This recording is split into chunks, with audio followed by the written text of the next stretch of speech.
फजन कक्ट्रीजे कईगिनो Moina नुंचा का लोगे ना अरोइबगी hi guys good morning blog से मार्केटिंग तौबदगी हौजलगे अयुक की वांगजिंग बाजार के अनो पेट खरा येंगुरे अंगांग ने तामोने खोय हुम योंचा कईका दगी ब्राउन ब्रेड ने लौरे चहाव केक का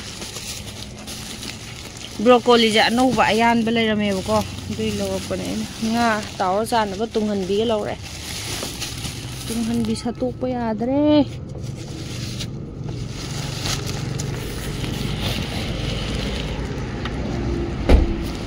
लेचेनि बा थाय थमग सिगाजे ngam खरा सेंगतोख्रगन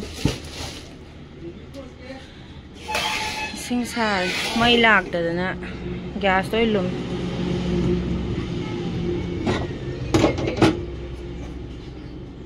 हिदाक पिठा जेमा केक तो पीस अमानी चाग्रम नत्रा चाथोई बानी की ब्रेकफास्ट ओय बेबी अस्तोय जोंग पीनट बटर ने येरुमनी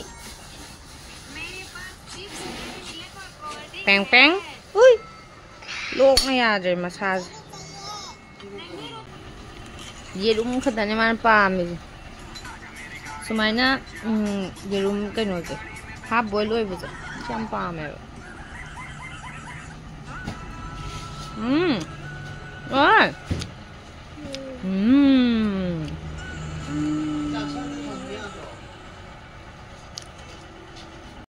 nga semage semalaktre ba sayam ngan bada ngai ba tandana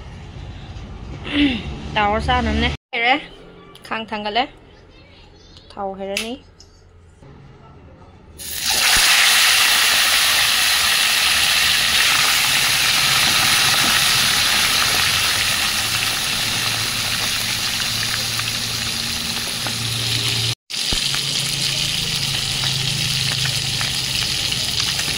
लौथरे अनि महकले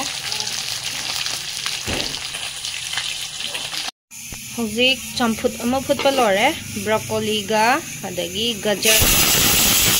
सना चाक कामी चम्फुट सिदा हाइदर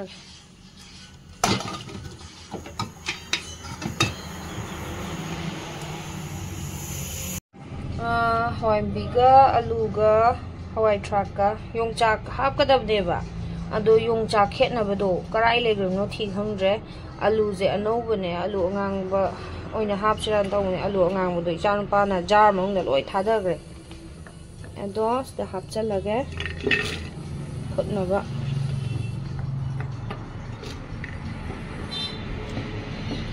पामोय वानी खतंगिनिना चम्फुट अमा इरोनबा मा nga tawba ma tawra charani khoi cha thogi chak ka nga ga champut ka silai re gajar ja thokre ma gi di mathande sajari ni ma de inge ya deba kuku hana thak to mo kuku muk thao kuku muk thao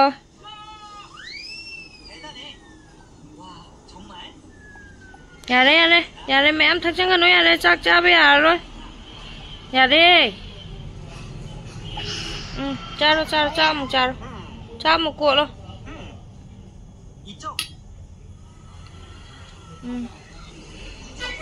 wow Yama हाइये ngang-je sina ngasi gi sana ne Noboko cement gi offer amta paibi law na em ta hangaga namge sina Noboko cement gi gift sana san namane Rina jewelry gi ne bako Rina or bani mo unboxing tau thoke one chan chega o akak por male pura direct chanama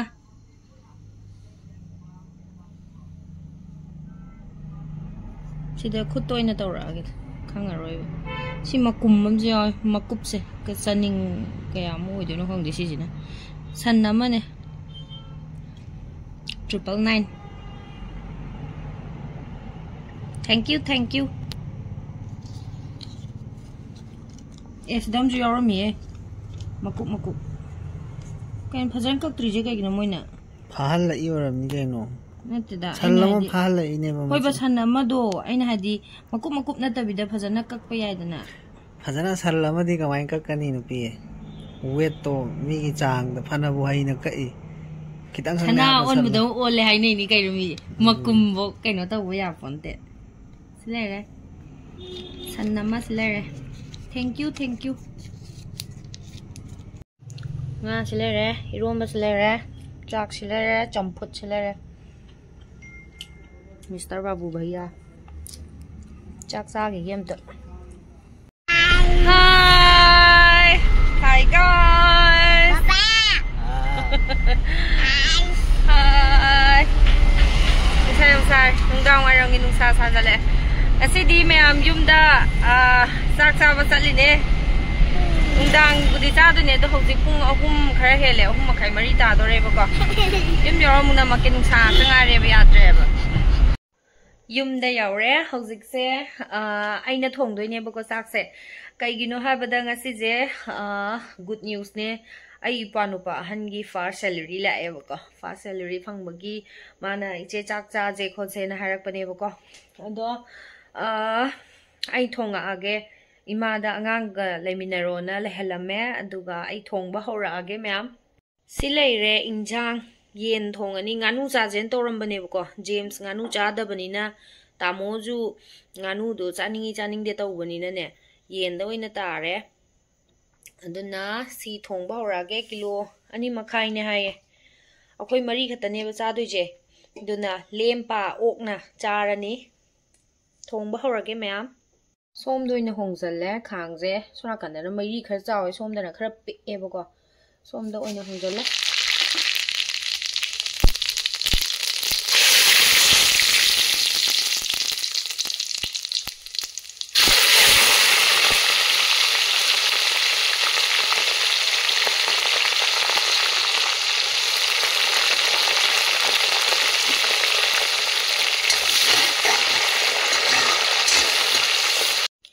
Tilau chanam sing chanam ga sida pulap sujan minare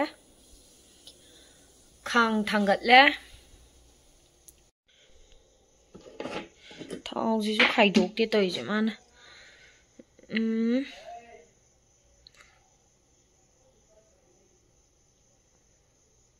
yam kan ha poi ge thau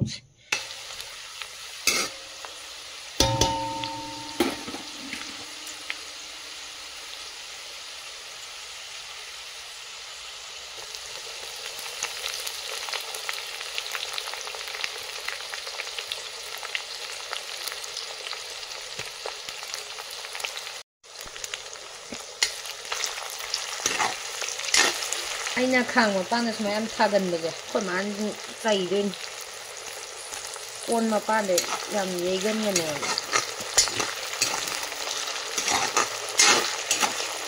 aina sana thongja ba yen da cha lai re am ta thong na ha ba aina thong na hawe angang sena bira age aina je angang sena doi thokudi thong ba na phare na khalla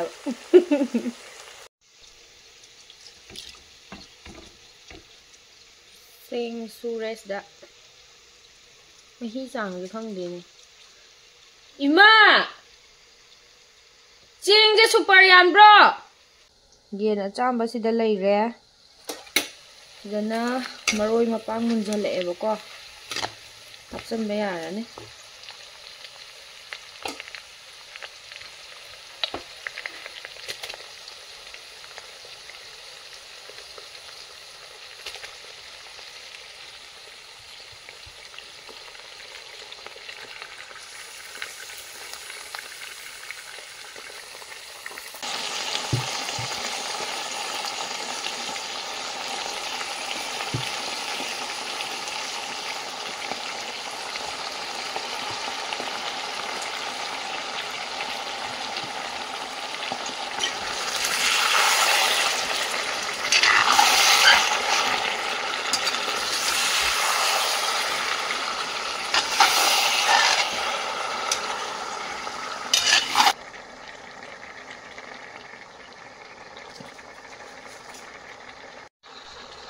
ꯊꯨꯝꯁꯦ ꯍꯥꯞꯆꯜꯂꯒ ꯉꯥꯏꯍꯥꯛꯇꯪ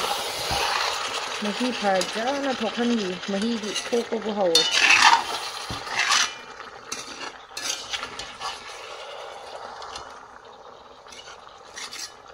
ꯃꯍꯤꯗꯤ ꯊꯣꯛꯄꯗꯤ ꯍꯧꯔꯕꯅꯦꯕꯀꯣ two ꯑꯗꯣ ꯃꯈꯨꯝꯁꯦ ꯉꯥꯏꯍꯥꯛꯇꯪ ꯈꯨꯝꯖꯤꯜꯂꯒ ꯐꯖꯅ ꯃꯍꯤꯁꯦ ꯊꯣꯛꯍꯜꯂꯒꯦ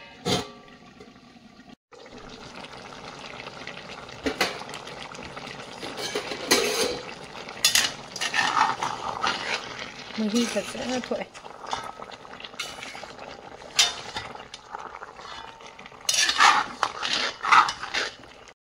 ꯁꯤꯁꯦ ꯃꯣꯔꯣꯛ ꯑꯁꯨꯕ ꯌꯨꯝꯒꯤ ꯑꯁꯥꯕꯗꯨꯅꯦꯕꯀꯣ ꯑꯗꯣ ꯁꯤꯁꯦ ꯑꯍꯨꯝꯒꯨꯝꯕ ꯊꯥꯛꯆꯜꯂꯒꯦ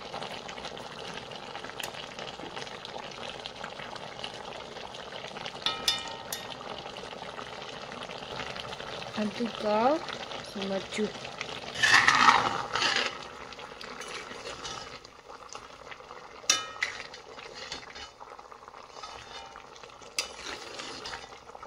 ꯃꯩꯁꯦ ꯃꯝꯃꯦꯕꯀꯣ ꯃꯝꯃꯦ ꯍꯥꯏꯁꯦ ꯄꯨꯂꯞ ꯑꯆꯧꯕꯗꯤ ꯊꯥꯜꯂꯤꯅꯦ ꯑꯗꯣ ꯃꯩꯁꯦ ꯃꯝꯃꯦ ꯑꯗꯨꯅ ꯚꯤꯗꯤꯑꯣꯁꯦ ꯃꯌꯦꯛ ꯁꯦꯡꯕ ꯉꯝꯗꯦꯕ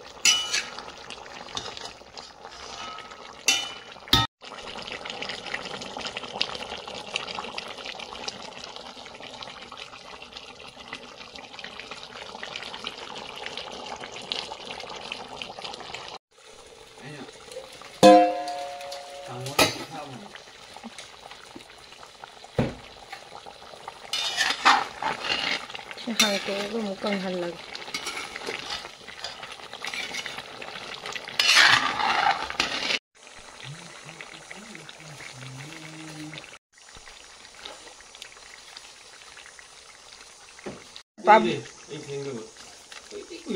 चिकन मसाला खरा हापचल्लगे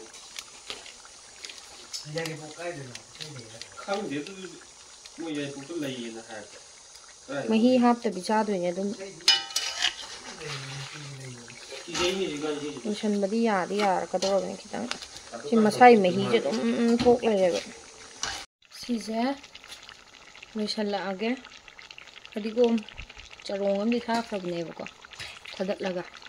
अदुगा सिना अरोइबगी मनम नुसिनबा कोदि मही थाकपा अमता जादेबा ना मही थाकतबी लोइसला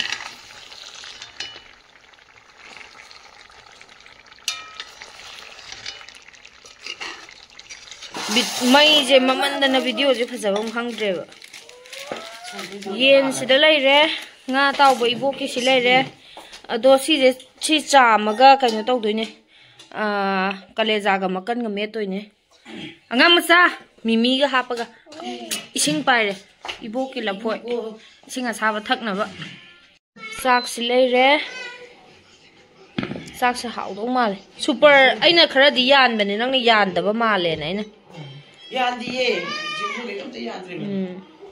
ꯆꯥꯛ ꯊꯤꯔꯒꯦ ꯏꯕꯣꯛꯀꯤ ꯍꯥꯟ ꯊꯤꯔꯒꯦ ꯅꯕꯣꯛꯀꯤꯗꯣ ꯑꯥꯗ ꯄꯨꯈꯝ ꯀꯩꯅꯣ ꯈꯥꯕꯩ ꯃꯆꯥ ꯑꯃ ꯇꯛꯄꯤꯔꯣ ꯈꯥꯕꯩ ꯄꯣꯔꯛꯇ꯭ꯔꯦꯅꯦ ꯑꯩꯅ ꯏꯟꯖꯥꯡ ꯀꯣꯠꯄ ꯈꯥꯕꯩ ꯈꯛ ꯄꯣꯔꯛꯑꯦ ꯏꯕꯣꯛꯀꯤꯁꯤꯗ ꯊꯤꯔꯒꯦ ꯑꯗꯨꯒ ꯑꯩꯈꯣꯏꯒꯤ ꯁꯤ ꯆꯥꯛ ꯆꯥꯕ ꯍꯧꯔꯦ ꯍꯧꯖꯤꯛ ꯑꯩꯈꯣꯏ ꯈꯛꯇꯅꯤꯗ ꯑꯩꯒꯤ ꯆꯥꯛꯁꯤ ꯂꯩꯔꯦ ꯑꯉꯥꯡ ꯃꯆꯥ ꯃꯩ ꯄꯥꯒꯤꯀꯣ daga pa di mo ko kan ko James ke ahan ba salary pagbagi chak yen chile yen hongba ha kai kanu ikai ja kanu le re kaleja amepa